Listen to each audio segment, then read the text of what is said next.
kario išvaizdos standartai, nedabar visi kalba, ir, reiškia, kasos galimai atsiras, visi kita, kaip vyrų kasos? Rimtai, žiūrėkit, 21 amžius. Taip. Provokacija čia. Čia provokacija turbūt, bet reikia suprasti, kad vis tiek tas kario įvaizdis jau yra susiformavęs per daug metų ir kariai vyrai, turi tam tikrą standartą, be kurio sunkiai įsivaizduojam, kaip mes galim tapatinti vyrą su kario išvaizda ir kokie reikalavimai. Jeigu mes dabar sakom, kad vyrai turėtų galimybę auginti kasas ir panašiai, einam nagus lakuoti ir taip toliau, tai turbūt labai būtų sunku priimti visų pirma mums patiems kariuomeniai, kad tas toks virsmas įvyksta ir kitas dalykas netgi toj pačioj visuomeniai, nes karys jisai turi pasižymėti tam tikrų tvarkingumų ir ta išvaizda yra susiję tam tikri dalykai ir su saugumu, ir su ta pačia maskuotė ir visa kita. Tai aišku, ir dabar ir moterims pratybų metu draudžiami bet kokie auskarai, lakuoti nagai ir kasos turi būti tvarkingai susektos, kad netrukdytų ir nebūtų problemų su saugumu, kažkur tai neužkliūtų lipant iš transporto priemonės ir nenusiplėštų skalpo ir panašiai. Tai čia šitoj vietoj vyrai vis tiek yra tas įvaizdis ir turbūt sudėtinga dabar pakeisti. Galbūt reikėtų platesnės diskusijos, kiek patys kariai norėtų tų kasų augintis ir kaip jie mato, kokia statistika būtų. Bet iš tikrųjų galiu pasakyti, kad tie dalykai, jie trukdo. Ilgi plaukai, nes kariai vis tiek visada dėvim lauke galvos apdangalą, dėvim šalmus pratybose, tai ilgi plaukai jie sukelia daug nepatogumų ir kiekvieną kartą išėjus į lauką užsidėti tvarkingai beretę, užsidėti lauko uniformos kepuraitę arba tą patį šalmą, kada turi ilgus plaukus, matau, kad ir moteris patiria tam tikrą diskomfortą ir kai kurios tiesiog iš praktinio patogumo tas plaukus trumpina, kad jie netrukdytų dėvėti galvos apdangalus. Aišku, aš dar iš vis pagalvojau, kad mes galim šiaip kalbėti ir apie tradiciją. Kažkokia yra išvaizdos netgi tradicija. Net per 30 metų gali susiformuoti tradicija, nuo 1918 gali susiformuoti tradicija. Ar 1236 saulės mūšyje mes buvom trumpais plaukais, nežinau, bet nei beretės, nei dujokokiais, nei šalmo, ko gero neturėtų. Bent jau kevlarinę. Šalmą turėjo greičiausiai šalmą, gal kokią kepurę kailinę turėjo, dar kažką, tai turėjo tokius dalykus.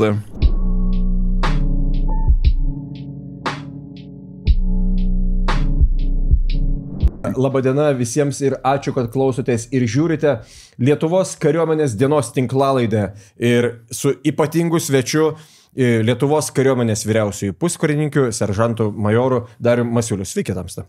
Sveiki, tamsta majorė. Negalėčiau pasakyti, kad esu ypatingas svečias, nes kiekvieną svečią tai pristatom. Tai pristatom, nes visų pirma esu karys ir šitoj vietoj turbūt bet kurį karį pakvietus jis turbūt būtų irgi nuostabus svečias čia pas jūs ir turbūt reikėtų daugiau karių pakalbinti, kurie galėtų jums čia įdomių dalykų papasakoti. Bet mes, matot, šitą koncepciją eina, ieškosim karių ir ieškom jų, bet šiandien ieškom tiesiog daugiausiai randuoto.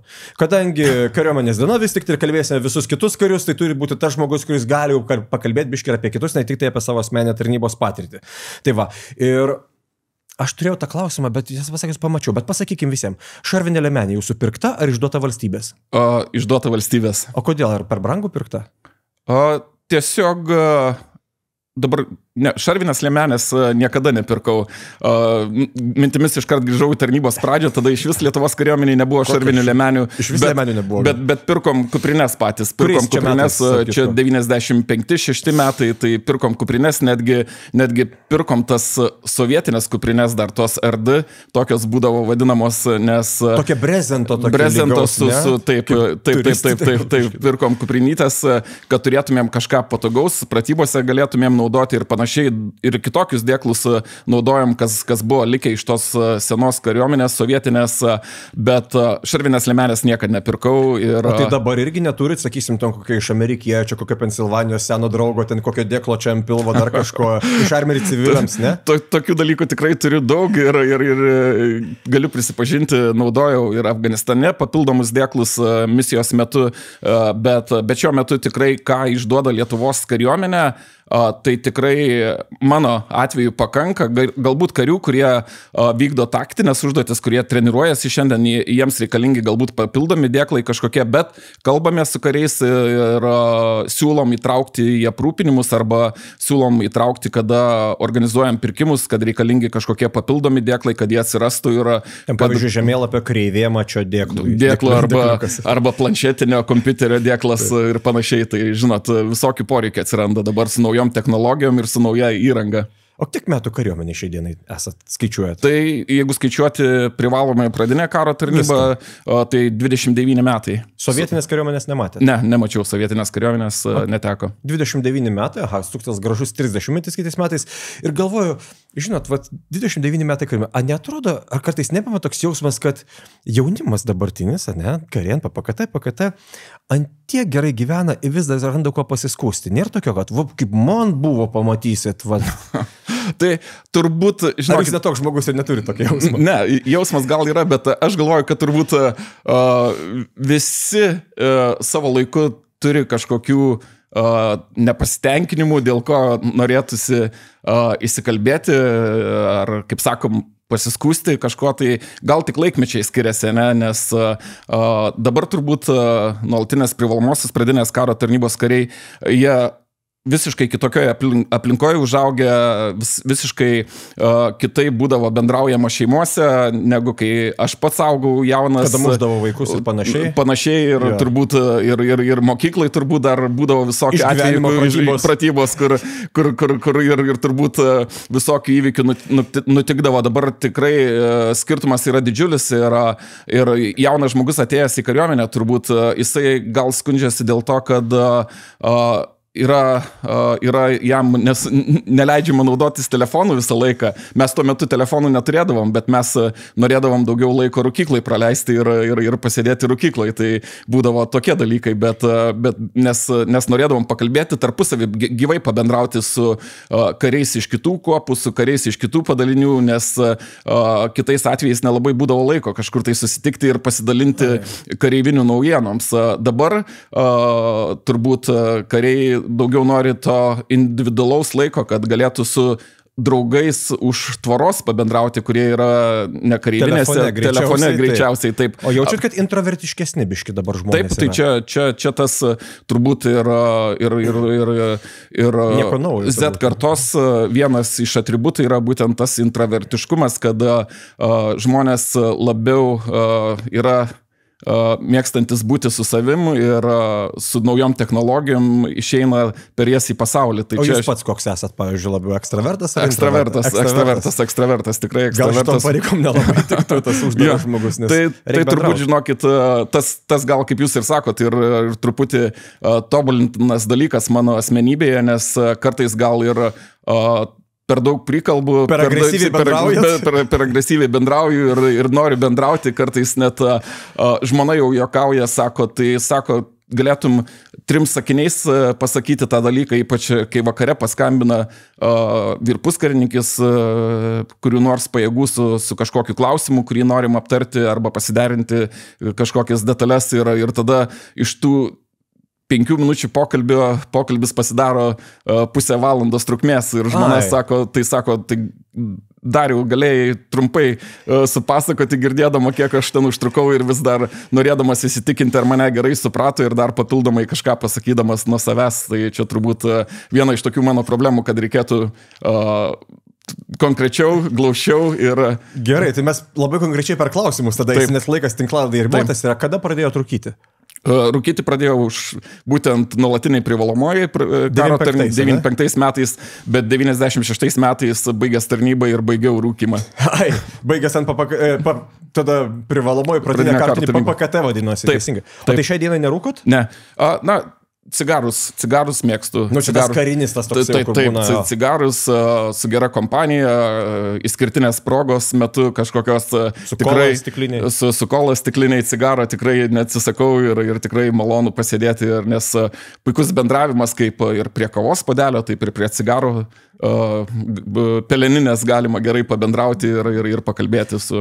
Gerai, tai apie jūsų žalingus įpročius mes dar pakalbėsim, gal dar į pabaigą, nes svarbu, ką įsiugdėt kariuomenė, ką mes jaunimui galim pasiūlyti, ką išmoksit, žinot, kiek mažodžiai 100%, ne? Taip. Bet dabar nuo pradžių. Šiandien mes kalbėsime Lietuvos karius. Tiesa, mes dar nepakalbėjome oficialiai dienos tema Lietuvos kariai, Lietuvos kariuomenės dienos proga, kariai, jų reikalai, problemos ir panašiai. Jūsų, va taip, labai konkrečiai jūsų asmeninis kelias kariuomenė. 95 NPPK tarnyba. Kaip po to atėjote iki dabartinės pozicijos?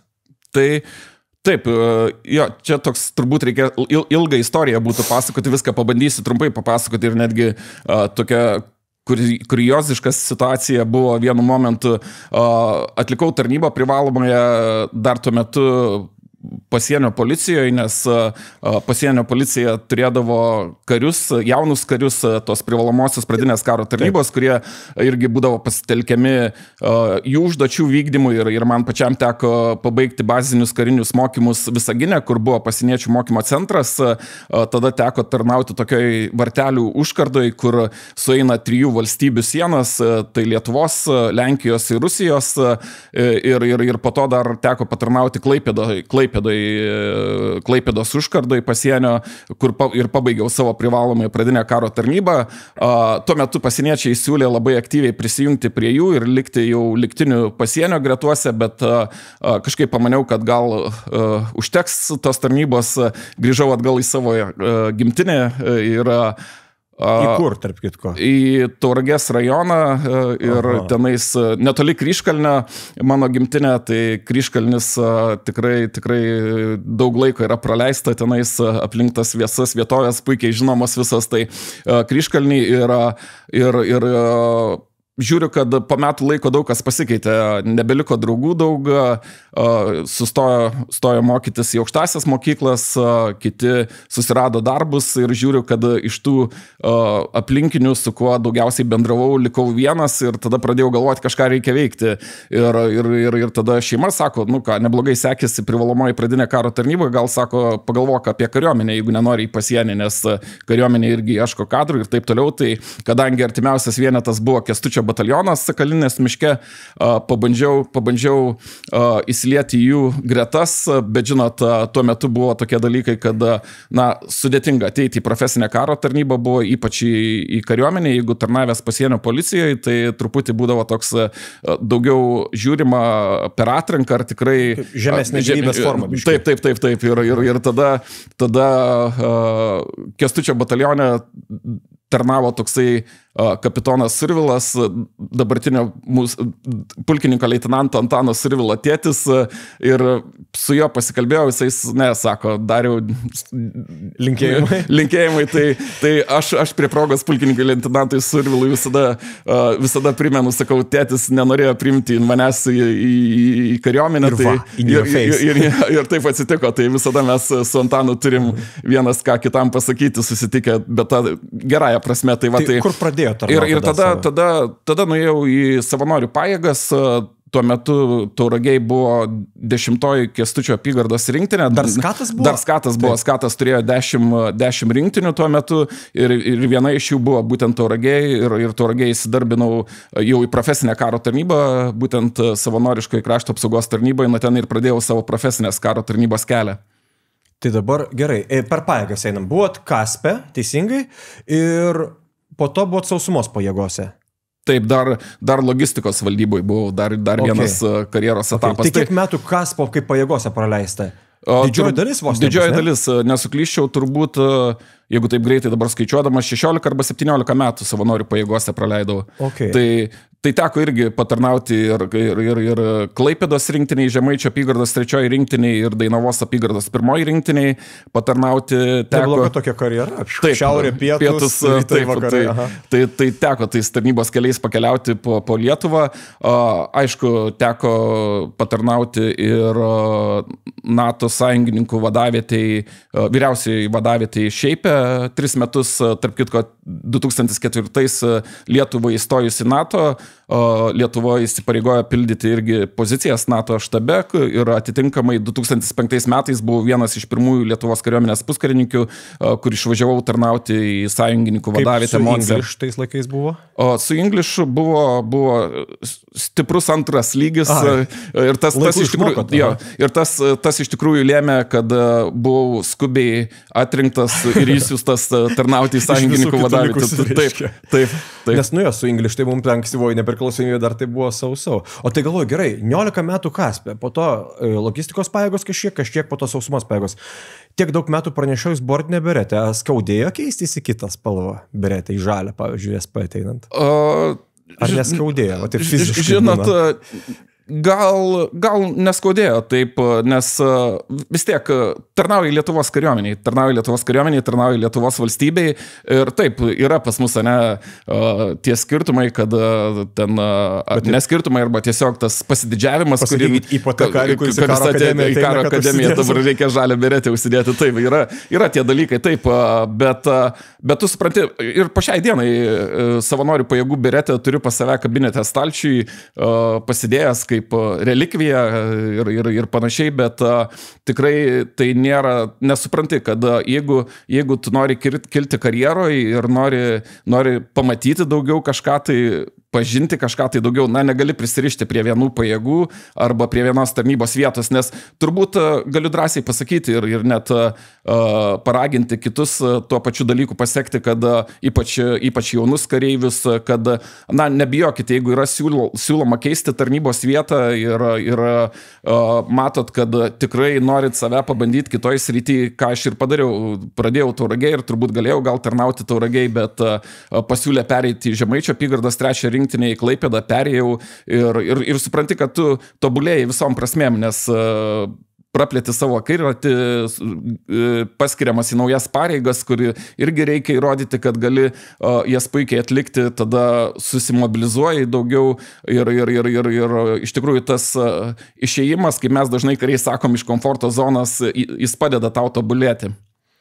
Dabar galvoju apie jūsų dabartinės pareigas. Šitos tinklalaidės klausosi tiek kariuomenė, tiek ne kariuomenė. Ar galim trumpai pasakyti ir paaiškinti visiems, jūs esate seržantas majoras, tai yra generolas, iš principo generolo laipsnis NCO lygmenyje ir jūsų pareigos yra kariuomenės vyriausiasis puskarininkis. Vienintelė tokia pareigybė visai kariuomenė. Apie ką yra šitos pareigos, jeigu taip glaustai ir aiškiai? Jeigu glaustai, tai taip, seržantas majoras tai vyriausias, aukščiausias, jeigu taip galima pasakyti, puskarininkių kategorijos laipsnis, nežinot, pas mus... Žinot, pas mus Lietuvos kariuomenė yra kareiviai, jūreiviai, viena grandis, tada puskarininkai ir karininkai. Aišku, karininkai dar yra jaunesnieji, vyresnieji karininkai ir generolai, bet čia jau nesileisim į tuos dalykus. Tai, negalėčiau sakyti, kad reikėtų seržanto majoro laipsnį lyginti su generolų laipsniais, nes iš tikrųjų tai visiškai skirtingi dalykai, karininkai yra ne pagrindiniai mūsų planuotojai ir jie yra sprendimų priėmėjai, mes puskarininkai padedam karininkams tuos sprendimus įgyvendinti ir savo pagrindinę įtakos zoną. Įtakos zoną galvose, taip. Bet žinot, tą įtaką tu gali daryti iki tam tikro momento, vis tiek vadas arba karininkas, jisai atsirenka tai, ką tu jam siūlai ir geriau tie siūlymai būtų konkretus ir tada vadas priima sprendimą. Tai iš tikrųjų tokios ir mano pareigos yra, kad būtent kaip kariuomenės vyriausias puskarininkis turiu galvoti, žiūrėti ir rūpintis visų kareivių, jūreivių ir puskarininkių korpusų. Ir čia apima visus tos dalykus nuo karinio parengimo iki karjeros reikalų, iki jų netgi visų motyvacinių dalykų, skatinimų. Net socialinės garantijos, taip.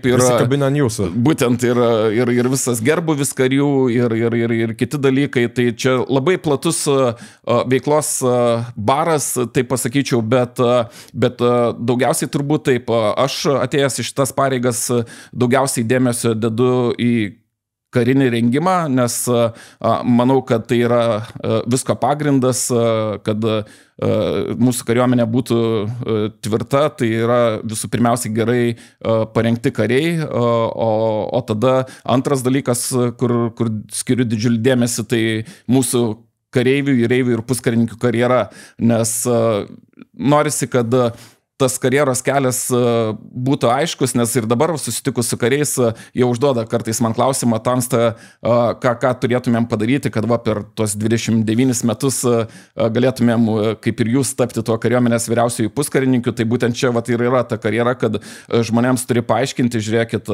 dabar situacija tokia yra, sąlygos yra tokios, galimybės kariuomenė yra tokios ir turi padaryti tą ir tą, kad tu galėtum pasiekti aukščiausią puskarininkio karjeros lygį. Tai galim sakyti iš principo, kad šitos pareigos yra tai, kas kariuomenė yra apie kareivį.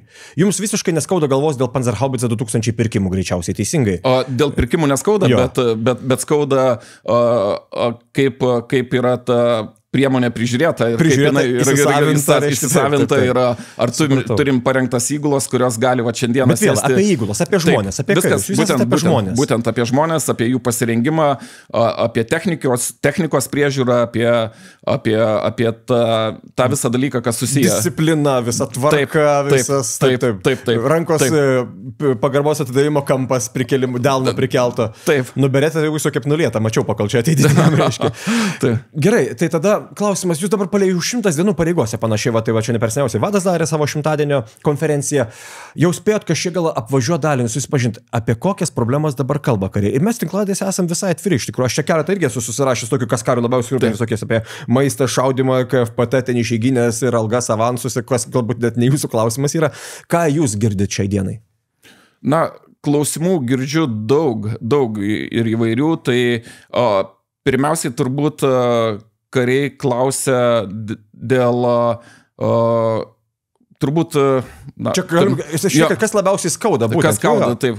Kas skauda, tai turbūt... Apseko ribose, aišku. Jo, taip. Skauda dėl didelio užimtumo, taip. Jeigu atvirai kalbam, tai tikrai kariai, žinom, pas mus yra laisvos dienos suteikiamos po budėjimų, po... Čia kariuomenės būdas mokėti už viršvalandžius. Už viršvalandžius, taip, kada kariai ištarnauja daugiau valandų negu turėtų, ne? Išeiginė tas raktinis žodis. Išeiginė ta vadinama pas mus populiariai. Tai būtent ir... Skauda kariams tas būtent dalykas, kad tos sukauptos išeiginės, jos atsiranda ne dėl to, kad kariai jų nepaima, bet dėl to, kad yra didelis užimtumas, didelis pratybų skaičius, ateina jauni kariai, mūsų vadinami tie nuolatinės privalomosios pradinės karo tarnybos kariai, kuriuos reikia mokinti, kuriuos reikia auklėti, prižiūrėti. Vienų nepaliksi taip su jais kartu treniruotis ir panašiai. Tada kitos pratybos yra, kur mūsų kariai dalyvauja, važiuoja kariai tos pačius kursus, į budėjimus įvairius vykdo ir panašiai, tai tos išeiginės kaupėsi ir tada supranti, kad tikrai kariuomeniai užimtumas yra didelis. Užimtumas didelis ir surasti tą balansą tarp tarnybos ir poilsio yra labai svarbu. Ir turbūt čia tas vienas iš dabar tokių rūpesčių, kaip mūsų kariuomeniai tą balansą rasti, kad kariai ir ruoštųsi, treniruotųsi ir turėtų laiko savo asmeniniams dalykams, galiausiai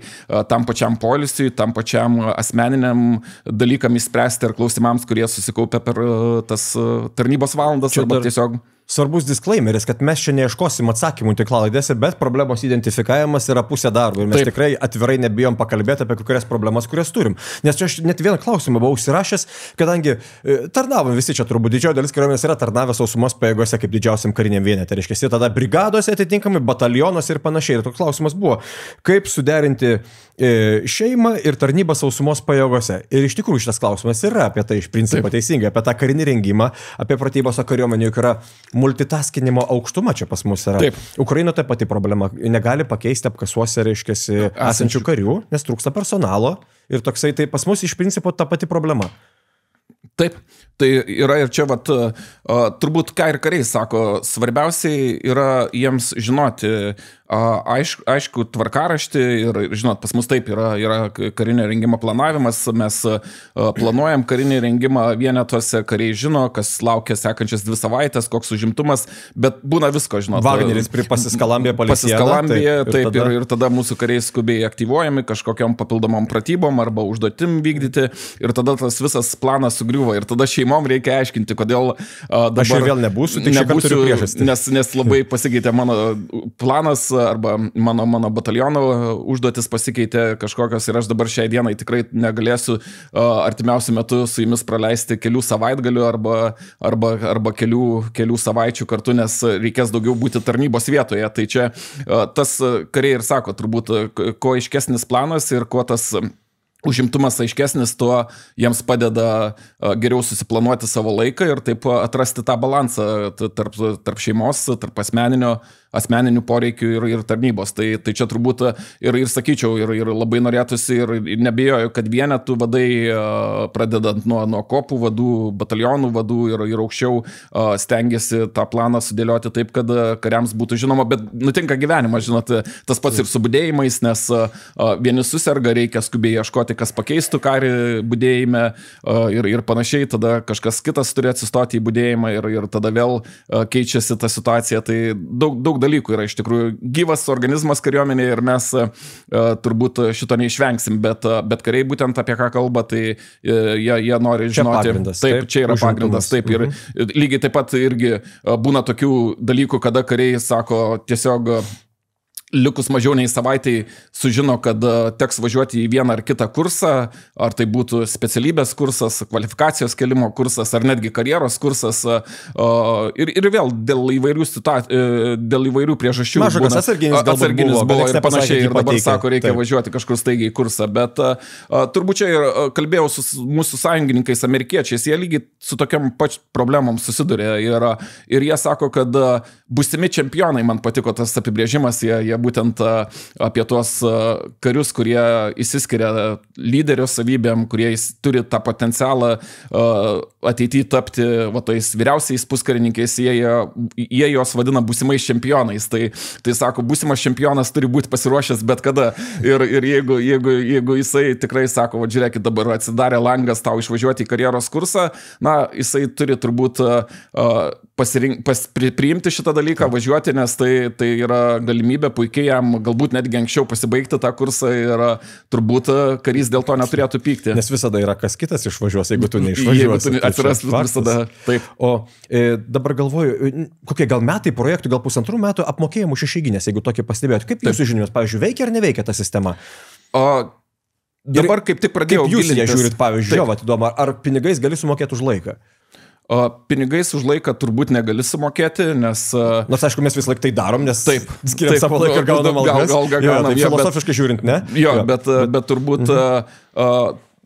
Ne veltui ir atsirado šitas realybė, taip, nes ne visi kariai gali pasinaudoti tom laisvom dienom sukauptom, kurios išeiginiam tom sukauptom, tai tenka, buvo galvota ir dar tarnavau sausumose pajėgose, kada pasiūlėm šitą idėją, kada atsirastų teisės aktų pakeitimai ir kariams už nepanaudotas išeiginės laisvas dienas būtų mokama piniginė kompensacija, nors taip kompensuojant šitą dalyką, nes tikrai būdavo vienais metais prieš 3 metų atlikau statistiką, analizę sausumos pajėgose ir vidutiniškai kariai turėdavo, tie, kurie tarnaudavo ypatingai manevriniuose vienetuose, kalbu apie pėstininkų batalionus, apie pėstininkų kopas, turėdavo nuo 14 iki 20 dienų sukauptų išeiginių ir dar pridėkim kasmetinės atostogas, kurias kariai turi pasiimti ir pailsėti, kad atstatyti savo rezervus, tai šitoj vietoj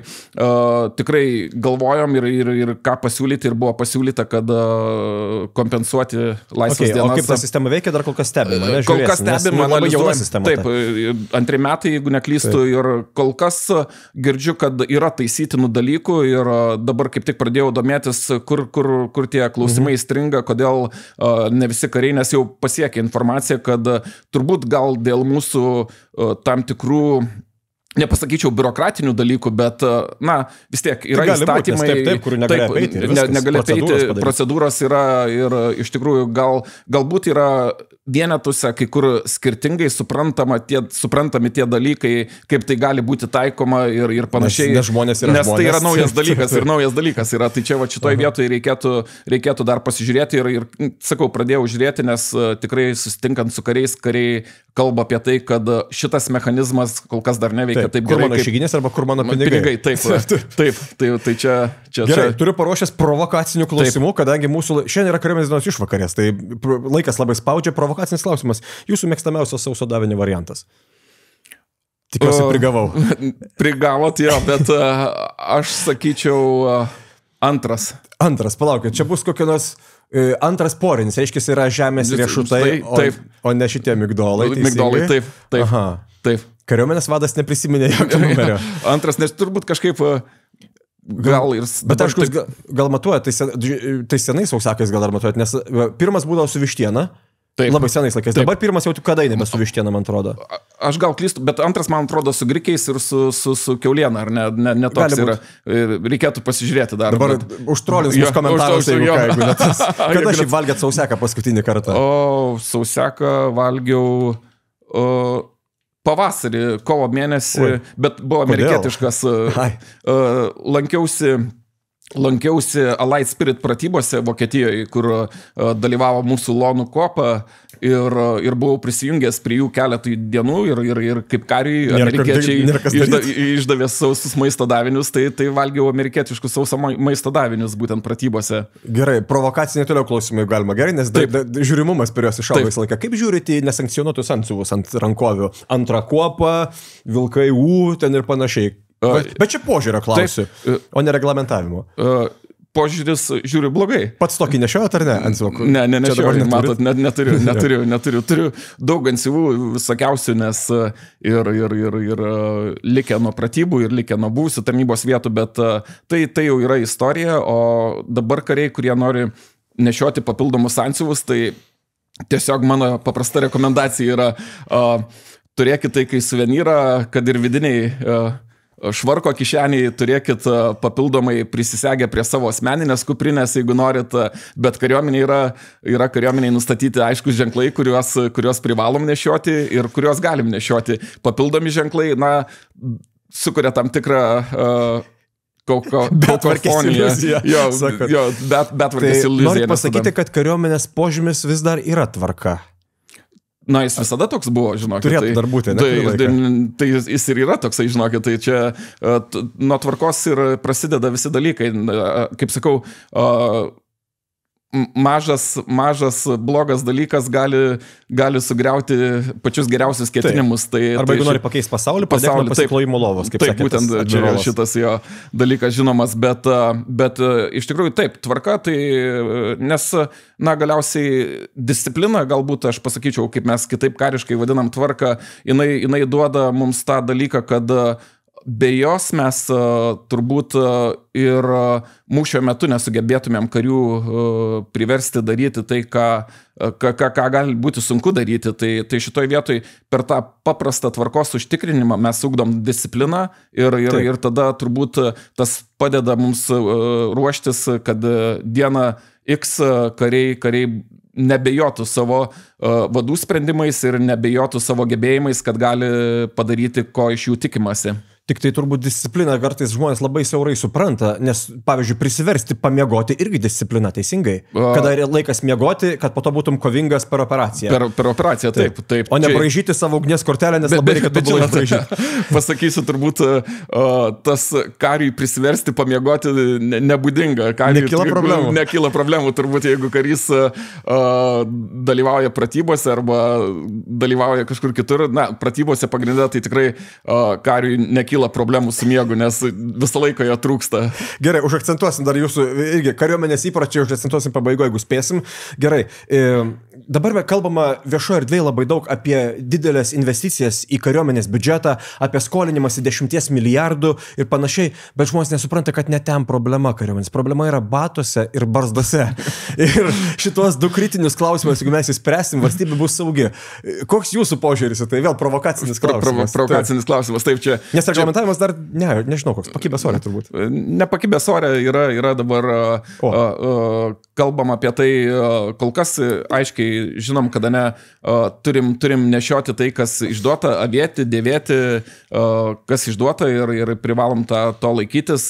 Bet visi suprantam, kad batai yra labai individualus dalykas iš tikrųjų. Ir pavyzdžiui, kalbėjau su mūsų artimiausiais kaimynais, latviais, estais, tai kas liečia batus, lauko uniformos batus, pas juos situacija yra tokia, kad estai priėmė sprendimą kiekvienais metais skirti tam tikrą pinigų sumą ir kariai batus perkasi patys. Yra tam tikras standartas nustatytas Estijos kariuomeniai, spalva, tenais aulas tai turi būti batas. Leidė, bet dar ir pinigų duoda? Duoda pinigų, kad taip, pradėjus tarnybą išduoda batus, kariuomenės batus, kuriuos Estijos kariai nešioja, o po to kariai taip pat gali pasimti į sandėlio, bet jeigu yra poreikis, jie gali nusipirkti batus, kokius nori, kad būtų jiems patogus, kad galėtų jausti su užtikrintai ir nespaustų, nepritrintų ko ir panašiai.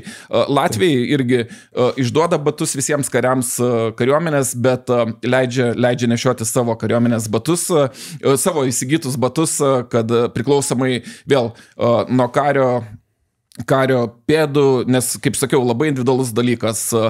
Pėdų plotis skiriasi kario tiesiog žmogaus kūno sandara, daug dalykų skiriasi ir kojos yra labai individualus dalykas. Mes jau tą esam tikrai supratę ir žinom, kaip vienam kariui sako viskas gerai su tais batais, kuris nešioja juos ir pratybose ir visur kitur. Kitas karys sako, aš negaliu šitų batų net ofise dėvėti, nes man jie spaudžia, man jie nepatogus, nekvėpuoja. Jau iškankinta 30 metų su išduotais batais. Taip, aš visada juokauju, sakau, problema ne batuose, bet mano kojose, tai čia yra kitas problemas. Kaip bus pas mus? Gal galim paspoilinti, jeigu nespoilinti, tai tada kaip jūs žiūrite tos batus ir barzdas? Tai ne kartą kalbėjom ir su dabartiniu Lietuvos kariuomenės vadu generolu Vaikšnoru apie šitą problemą, kalbamės ir su mūsų gynybos resurso agentūra dėl įsigijimų, naujų batų, galbūt kaip galėtumėm patobulinti dar šitą sistemą, bet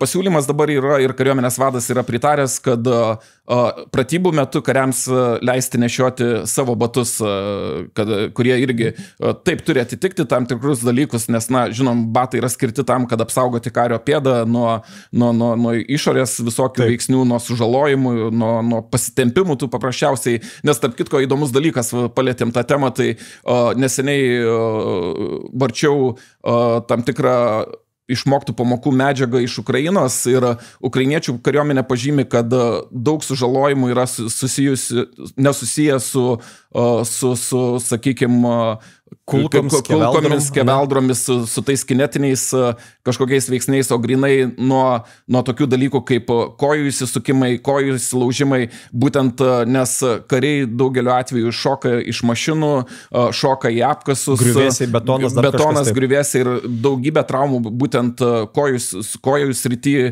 kada išlūžta kojos, įsinarina kojos ir panašiai. Ir ukrainiečiai savo bazinio kario kurso metu arba parengimo metu mobilizuotam personalui, jie dabar ypač akcentuoja tą dalyką, kad netgi paprasti šuoliukai nuo kėdės, nuo kelmo, nuo akmens, jie turėtų padėti stiprinti tuos dalykus, nes tikrai daug tokių sužalojimų, kurie nesusiję su, kaip mes sakom, tą anglišką terminą non-battle injuries. Tai čia žinia kokia, kad iš principo turi turėti standartą kažkokį batas. Aulas kažkaip mobilizuotas turi būti. Būtent, tai negali būti kroksas, negali būti kedai kažkokie, nes neveltui ir sugalvoti tokie batai, kad apsaugoti čiurną, apsaugoti pėdą nuo tų tokių dalykų, kur karys įsinarina ir puikiai žinom, kad tai skauda. Tai kol kas yra idėja lauko pratybose, tai leis. Aišku, tai neinstitucionalizuota idėja, kaip suprantu, kol kas idėjos lygmenį. Tai tinklalaidė nėra leidimas, reiškia, nešioti batus. Ne, bet tikrai rekomendacijos yra ir dabar tik tais beliko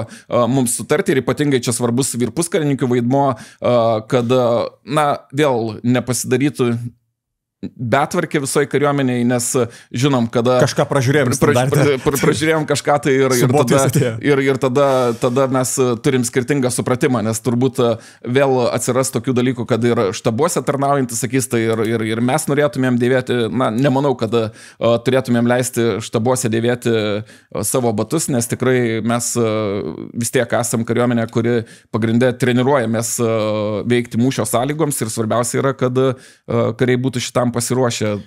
Tai kad tą užtikrinti reikia žiūrėti, kas kariams patogu. Ir tuo pačiu čia dar vienas svarbus dalykas yra, tai pati geriausia informacija ateina iš karių po to, kai galvojame apie naujus pirkimus, tai visgi kokie tie batai yra geriausi. Peržiūrėt visą neapykantą, kuri atėjo. Taip, ir tada atitinkamai jau galim kalbėtis ir su gynybos resursų agentūra, ką kariai įskiria, kokie batai yra tikrai pasiteisinę ir turbūt čia yra pats geriausias mūsų šaltinis informacijos, kada organizuojam pirkimus ir kada rašom techninės specifikacijas naujiems batams įsigyti.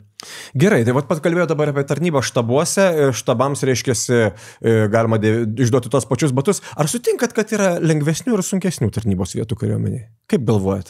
Nes šiaip kiekvienas žiauriai gina savo tarnybos vietą. Tai palauk, pasikeik su manim dabar čia. Kaip jūs? Čia filosofinis klausimas. Labai filosofinis klausimas, taip.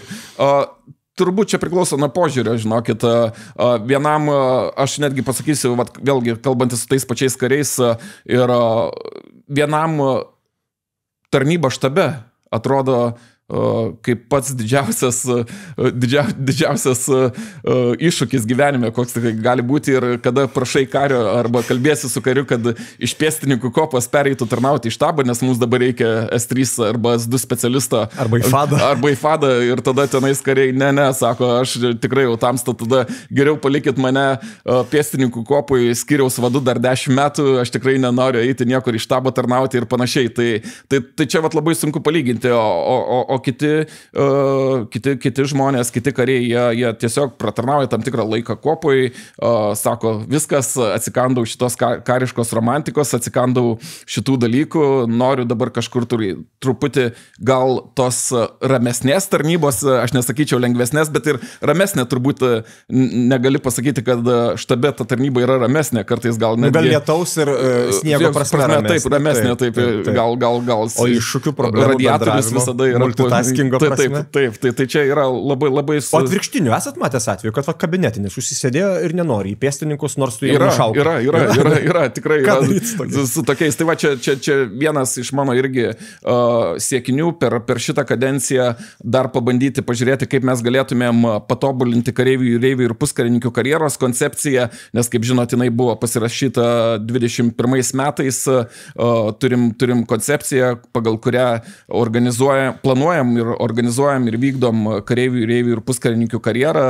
Tai šitoj vietoj norėtųsi tą klausimą dar paspręsti, kad tikrai žmonės neužsisidėtų vienoje vietoje ir patarnavę štabe, kaip sakot, grįžtų galbūt į pėstininkų kopą, nors tai jau yra sunku kartais. Žinotų, kaip smirda kareivinėse, kai visi grįžta po pratybų. Kom kvepia karys, kaip mes sakom, tai šitas dalykas, jis yra mintyse, bet turbūt vėl reikia žiūrėti, nes, kaip sakau, jeigu yra geras specialistas ir mes bandom, štabo specialistas kalbu, ir mes bandom iš jo padaryti dabar door kickerį arba kuopininką, kuris turi prižiūrėti 100 galbūt ir daugiau karių ir su jais dirbti ir žinoti kiekvieno jų stipriausias, silpnasis puses. Intravertas, žvalgas.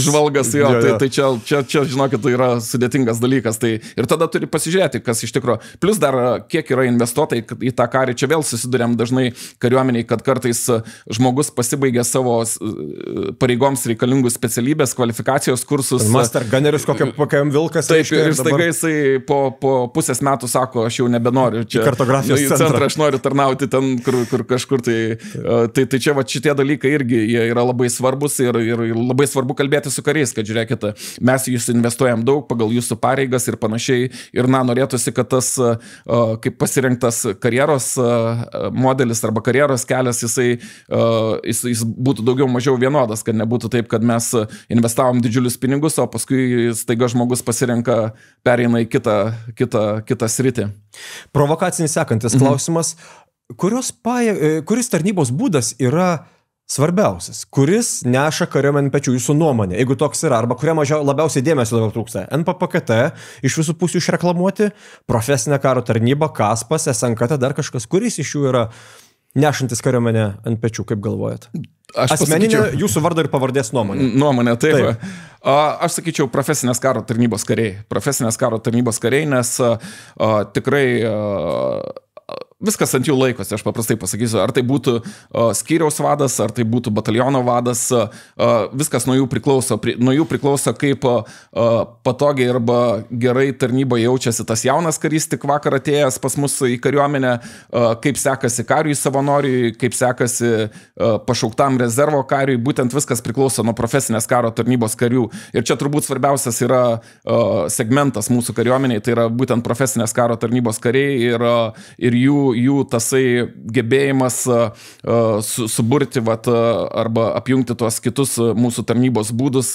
Nesvarbu, nes turim tokių vienetų, kur tarnauja ir nuolatinės privalomosios pradinės karo tarnybos kariai, ir savanoriškos nenuolatinės karo tarnybos kariai, ir rezervo kariai pašaukti į kartotinius mokymus. Tai apie visus juos turi pagalvoti profesinės karo tarnybos karys. Tai turbūt tiek mano asmeninė nuomonė, tiek profesinė nuomonė, čia yra svarbiausias mūsų kariuomenės kaip stuburas, nenoriu pavokti jūsų savokos reiškia, bet demo ieškėjo. Bet čia svarbiai žinutė galima užakcentuoti, nes kartais gali pasirodyti, kad biški toks primirštesnė tarnybos forma. Nes dabar visi mes NPPK, kadangi reikia prirekrutuoti, savanorių pasididinti skaičių ir panašiai, tai PKT kartais gali pasijausti užmiršti. Užakcentuojam, neužmiršti. Neužmiršti, visiškai neužmiršti ir ypatingai svarbus, nes, kaip sakiau, tikrai nuo jų priklauso po to, kokie yra atsiliepimai mūsų jaunų karių atėjus į tarnybą, nes jeigu jie mato gerą vadą, skyriaus vadą, kuris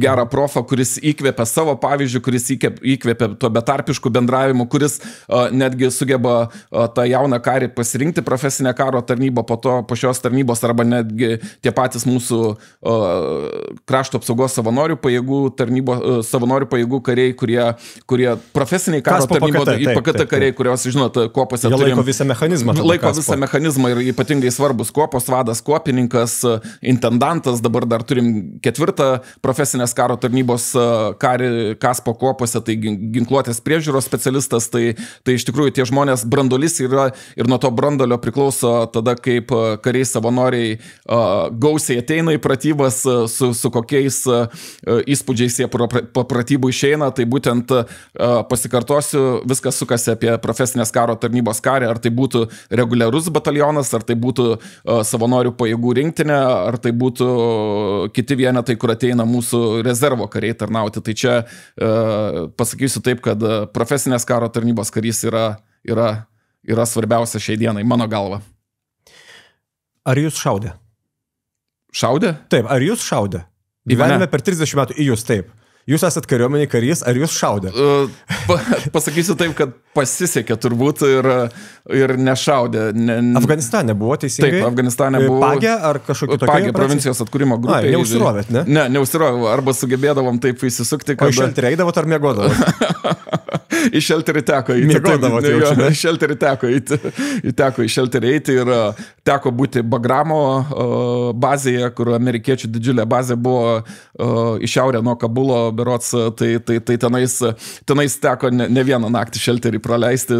O eidavo tikrai šelterį? Nu, pavyzdžiui, miegat naktį savo šelterį. Nuoširdžiai sakau taip, kad eidavau okay. taip. Neapgaudinėdavau. Neapgaudinėdavau taip. Gerai. Netgi pasakysiu, provincijos atkūrimo grupiai, kadangi vykdžiau ir puskarininko pareigas, tai dažnai būdavau atsakingas už tą suvarimą iš šelterį. Suvarimą ir sužiūrėjimą. Ar tikrai niekas darydavom treniruotės atitinkamai ir kaip ir puskarininkės tikrai pergyvindavo, ar visi suėjo į šelterį, niekas neliko ir, kaip jūs sakot, niekas nepasiliko miegoti savo patalpose.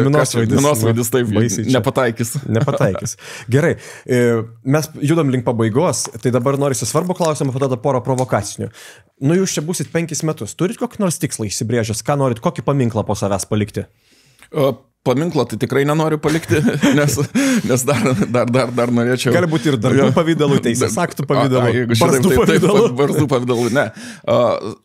Turbūt svarbiausias dalykas yra vėl, kaip sakiau, karinis parengimas, o karinis parengimas prasideda nuo tų pirmų kariškų įgūdžių suteikimo, tai ir kariuomenės vadas yra kalbėjęs, ir kariuomenės vadas man užduočių yra skyręs, kad stiprinti mūsų mokomąjį pulką ir siekimybė yra, kad visas bazinis karinis rengimas vyktų mokomajam pulke, kad visi jauni kariai, kurie pradeda privalomąją pradinę karo tarnybą, jie būtent bazinį karinį rengimą praeitų mokomajam pulke. Tai čia vienas iš tokių mano darbų ir tikslų, kad visi tie skaičiai šauktinių, kurie ateina pas mus į tarnybą, žino mane, kad tas skaičius dar turėtų didėti, tai siekimybė yra stiprinti mokomąjį pulką ir kad mokomojo pulko instruktoriai galėtų tinkamai parengti va tuos jaunus karius, kurie po to ateina tarnauti į vienetus, į batalionus, į kitas tarnybas. Tai šitoj vietoj vienas iš tokių mano tikslų yra, kad pulkas vėl labai aiškiai susifokusuotų ir būtų standartas vienodas, kaip suprantu, tada ir aukštas. Ir turėtų visus įrankius, kalbu instruktoriai, kalbu priemonės. Labai džiaugiuosi dabar, kariuomenės vadas irgi savo nurodymų jau pavedė, kad bazinio kario kurso metu jauni kariai turėtų galimybę išmesti kovinę granatą, kurį tai laiką nedarėm. Pajausti tą jausmą, taip.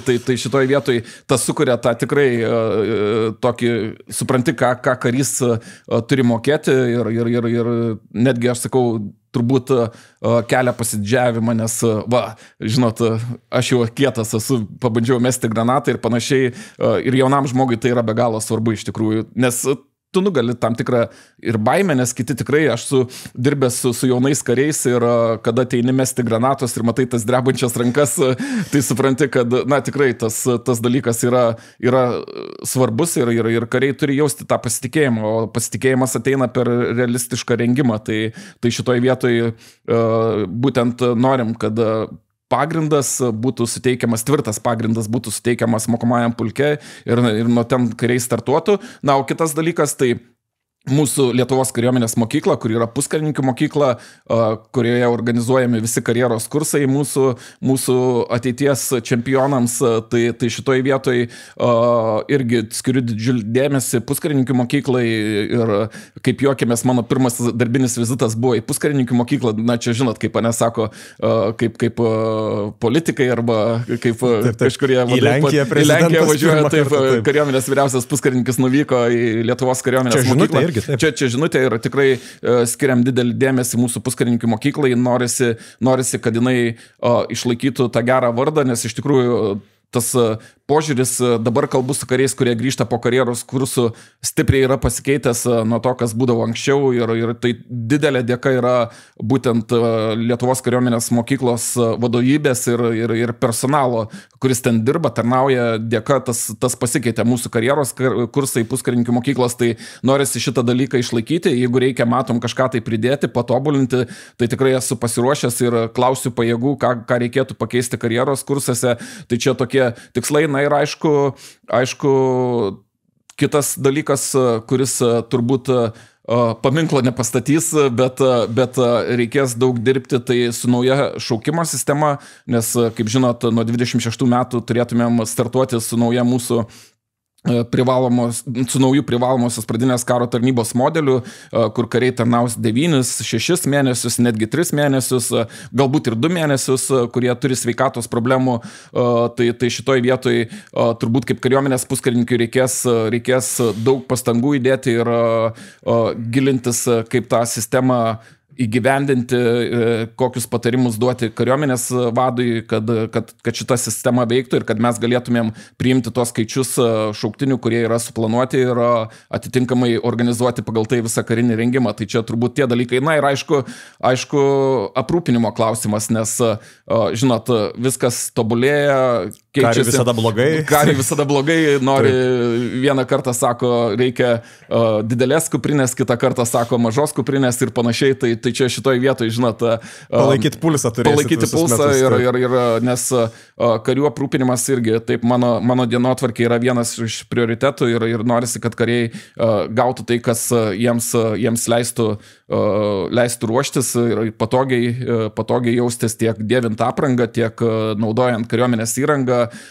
Karys neturėtų pirkti ekipuotės. Neturėtų pirkti ekipuotės, visiškai teisingai sakot, tai turėtų būti išduodama ir jeigu matom, kad yra poreikis kažką kažką naujam dalykui, kaip kažkokiai naujai priemoniai, kas būtina prie ekipuotės, tai tikrai kariuomenė turėtų įsigyti ir žiūrėti, nes visas pasaulis eina link to, žiūri, kaip sumažinti tą kario svorį, kurį karys turi nešti, kaip padidinti kario išgyvenamumą, medicininės visos priemonės ir taip toliau, tai čia galėtumėm atskirą dalyką, atskirą temą kario vaidmenį mūšio lauke taip paliesti, bet iš tikrųjų tai šitie dalykai yra svarbus ir netgi tie patys stebėjimo prietaisai, džiaugiuosi dabar, kas yra įsigyjama, jau praktiškai visus kariuomenės vienetus pasiekia optiniai taikikliai ir kada matau jauną karį šaudantį 100 metrų atstumu į taikinį ir padarantį į dešinę akį, į kairę akį, kaip sakom, jo būtent 5 šūviai praktiškai vieną vietą,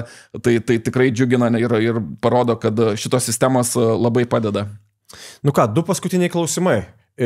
Jūs kariuomeniai šiaip esat žinomas, jūs žinot kaip labai pozityvų žmogų. Koks greičiausias kelias sunervinti dabartinį kariuomenės vyriausiai puskarininkį? Čia toks klausimas sunervinti. Ir tai jūsų daug kas pikto nėra matęs. Turbūt sunervinti, čia dabar susimašiau pats, čia provokacinis klausimas, kas sunervina. Turbūt sunervina, kai žmonės negirdi tai, kas yra prašoma ir tu būni paprašęs jau to dalyko ir tada žmogus, jisai tiesiog, nežinau, dėl kokių priežasčių neišgirdo to dalyko, O tai paaiškėjo po kokio pusmečio, pavyzdžiui, kad tada neišgirdo, ne? Taip. Ir va šitoj vietoj tas turbūt mane labiausiai sunervina, žinokit, nes atrodo, kalbėsi žmogiškai ir suprantamai, ir dar perklausė, ir suprato, ir visa kita, bet pasirodo, kad nesuprato arba nenorėjo suprasti. O tai kas tada, grįžtat prie seno gero, trauksiu vieną? Tik čia. Tai čia, žinokit, tamsta, ne, dabar ne, iš tikrųjų tai... Bet tarnavo dar tokiais laikais, kada buvo šitie metodai taikomi.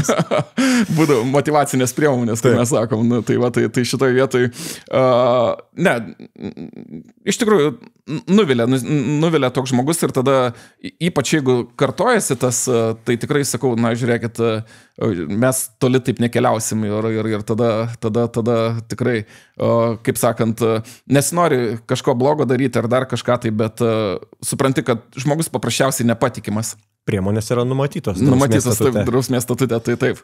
Ja. Na ką, paskutinis klausimas. Tai šitą tinklalaidę viešinam kariuomenės dieną, kas mūsų pokalbio metu tai yra rytoj. Ir galvoju, paklausiu jūsų asmeniškai ir mes visiems to pačiu ir pareklamuosim, kadangi kiekvieno kario šventa pareiga plėsti kariuomenės gretas yra visi įpročiai, kuriuos jūs išsiugdėt kariuomenėje ir galim pažadėti, kad kiekvienas atėjęs į kariuomenę ten bent porą metų patardavęs tokius irgi užsiugdys. Visi labiausiai annoyinantis, nervinantis. Tikrai, žodžiu, rūkyti, didelė dalis pradeda rūkyti, ne? Pradeda. Taip. Jūs metėt po metų, taip? Kas dar? Kas dar? Tai turbūt pagarba vyresniajam, tai yra tas įprūtis, kurį įsiugdžiau kariuomeniai, nes ir dabar, kurio pasigendu jaunime, tai tos pagarbos nebuvimas, žinokit, kartais net keista, turbūt pirmas aš duodu pagarbą jaunesniam laipsnių, negu turėtų būti iš tikrųjų, kaip pas mus yra numatyta. Tai čia šitas dalykas ir aš matau karį su uniforma ir man visada ranka kyla į viršų atiduoti pagarbą nepriklausomai nuo laipsnių, nes tai yra mandagumas, tai yra pasisveikinimas. Žodžiu, šitą išsiugdys. Išsiugdys, taip. Bet aišku, kokį pavidalą tai turi realiam gyvenime dar po to, kad vaistininkai sakai taip tamsta, kai kažko paklausia. Nesakau, bet įlipus į autobusą ir jeigu atsisėdu visuomeniniam transportui ir matau įlipo pagyvenę žmogus, visada tikrai atsistoju ir užleidžiu. Jo, tai čia pagarba. Čia pagarba yra turbūt, bet tas dalykas yra tikrai svarbus, pagarba kariuomeniai, nes pagarba kolegai, ypač irgi nebūtinai vyresniajam, bet pagarba kolegai, nes pagarba jaunesniam laipsniu ir panašiai jaunam kariui, kuris atėjęs, tai čia tas įprotis, kurį aš įsiugdžiau kariuomeniai iš tikrųjų. Ir vienose pratybose čia neseniai, gal prieš metus laiko, dar buvau sausumos pajėgų puskarininkis nuvykau, neminėsiu vieneto ir kariai sustojo pasipildyti vandens vienam taške ir atvežė bidonus vandens, kuriuose buvo vandens papildymas ir priejau tiesiog iškelti tos bidonus ir kariai paskui sako, tamsta, sako, matom pirmą vyrpuskarininkį, kuris bidonus nešioja, iškelinėja iš sunkvežimio, tai supratau, kad kartais mes gal tokius paprastus dalykus nesusireikšminti kartais. Jo, tai va šitas dalykas labai svarbu. Kitas dalykas tai turbūt, kad įprotis niekada nevėluoti ir čia kariuomeniai turbūt yra labai svarbu, nes vis tiek, ar tai būtų ruošiesi užduoties vykdymui kaip skyriaus vadas arba štabe ruošiesi pristatymui, turi suprasti, kad neturi... Tu ne vienas. Ne vienas, nes eilė žmonių ir nuo to labai daug kas priklauso, tai va šitoj vietoj irgi ir dabar netgi namuose visada turiu tą 15 minučių rezervą, jeigu reikia kažkur išvažiuoti 1 valandą, tai aš jau 12:30 jau aš ruošiuosi važiuoti ir mano šeima sako. Bet čia nuostabus dalykas. Taip. Kariuomenė išmokys nevėluoti. Nevėluoti, tai va šitas dalykas, taip. Ir turbūt... Apie nemigą kalbėjo dar prieš tai. Taip, nemiga tai, žinot, vėl toks dalykas, kad jeigu... Reiškia, aš čia lenkiu link to, kad ar kariuomenė susiduria su nemigos problemomis ir galvoju, kad mes ją išgydom kartais. Kariuomenė turbūt... Per kiek laiko užmiegat jūs asmeniškai? Užmiegu labai greitai užmiegu. Kiek minučių? Turbūt užtenka 2 minučių ir jau viskas būna atsijungęs, tai šitoj vietoj, bet turbūt su išgydymu nemigos, tai čia turbūt bet kurio pėstininko paklausus arba bet kurio jūreivio, kuris vykdo užduotis ir parėjęs nuo budėjimo, nuo denio, turbūt jisai užmiega dar greičiau negu aš. Tai šitoj vietoj sakyčiau, kad kariuomeniai greičiausiai nėra problemų. Galbūt tie, kas užima didelės vadų pareigas, aukštas vadų pareigas, jiems gal sunkiau yra, nes jie daugiau dirba protinį darbą ir strateguoja, pradeda suktis visokie piešiniai galvoje ir visokios mintis, tai turbūt vadams, bet karys, kuris sunkiai treniruojasi, kuris įdeda daug fizinių pastangų, kuris laikosi tam tikro režimo, jisai turbūt neturi problemų su miegu ir jisai užmiega greitai. O kaip su keiksmažodžiais, pavyzdžiui, keikiatės ar ne? Keikiuosi. Aišku, visi keikiuosi ir kartais gal per daug keikiuosi, bet stengiuosi valdyti save. Šitą galim pažadėti, iš tikrųjų būsim atviri. Taip. Bet mokomės jau susivaldyti, negali sakyti, o tinkladėdėsi nesikeikiam. Taip, visą valandą praktiškai beveik nesusikeikiau, tai čia puikus dalykas. O pavyzdžiui, žiūrėkit, artėja šventės didžiausios metų, ne per kiek laiko karys standartiškai suvalgo kūčių vakarienę? Per kūčių vakarienę, sakyčiau, turbūt per 4 minutės. Maksimum 4 minutės. Tai irgi galim pažadėti. Taip. Supratau. Kokiu dar įpročiu? Ar atsimenat kokiu nors? Įpročių? Ką atsinešat iš kariuomenės, ko iki tol neturėjot? Susilankstyti rūbus. Nes tas irgi, žinokit, nelabai mėgau, gal ir dabar dar žmona pasakytų, kad ir dabar kartais palieku kažkur tai megztinį pakabintą, ne ten, kur turėtų būti pakabintas, bet kas liečia uniformą ir jos dalis, tai tikrai stengiuosi visada susilankstyti ir padėti taip, kaip turėtų būti, arba bent jau nenumesti kažkur tai, nes man tai ir pagarba tuo pačiu yra, nes uniforma tai yra parodo, kad priklausom Lietuvos kariuomeniai ir jeigu kažkur tai netinkamai padėta, tai rodo man truputį ir nepagarbos Lietuvos kariuomeniai, tai šito va tikrai noriu visą laiką, kad per savo pavyzdį, jeigu tai yra striukė, kad jinai būtų pakabinta, o nenumesta kažkur. Tas pats įprotis. Taip ateina, taip. Tai va čia šitas dalykas. O daugiau, aišku, greitis vairuojant mašiną, nes, žinot... Šitą gal neviešinam? Neviešinam, nekalbam šitą. Labai drausmingai vairuojam, taip, labai drausmingai vairuojam, nes...